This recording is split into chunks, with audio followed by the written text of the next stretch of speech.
जवाहरलाल नेहरू भारतीय स्वतंत्रता संग्राम के महान स्वतंत्रता सेनानी और पहले प्रधानमंत्री थे। उनकी कहानी भारतीय इतिहास का महत्वपूर्ण हिस्सा है और उनके जीवन के कई रोचक पहलू हैं। जवाहरलाल नेहरू का जन्म 14 नवंबर 1879 को इलाहाबाद, भारत में हुआ था। उनके पिता का नाम मोतीलाल नेहरू था, जो एक प्रमुख स्वतंत्रता संग्राम सेनानी थे। जवाहरलाल नेहरू की शिक्षा बहुत ही प्रेरणास्पद थी और उन्होंने विद्या की प्राधिकृत्य हासिल की थी। नेहरू जी के जीवन का महत्वपूर्ण भाग उनकी स्वतंत्रता संग्राम में भागीदारी था।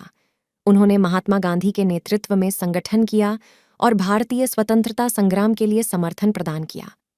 1947 में भारत की स्वतंत्रता के बाद नेहरू जी ने पहले प्रधानमंत्री के रूप में भारत का नेतृत्व संभाला और देश के विकास के लिए कई महत्वपूर्ण कदम उठाए।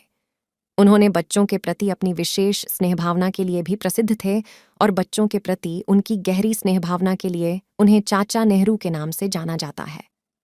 नेहरू जी का जीवन एक महान योद्धा, शिक्षाविद और राजनेता की उपमा है और उनके योगदान ने भारत को आज़ादी दिलाने में महत्वपूर्ण भूमिका निभाई।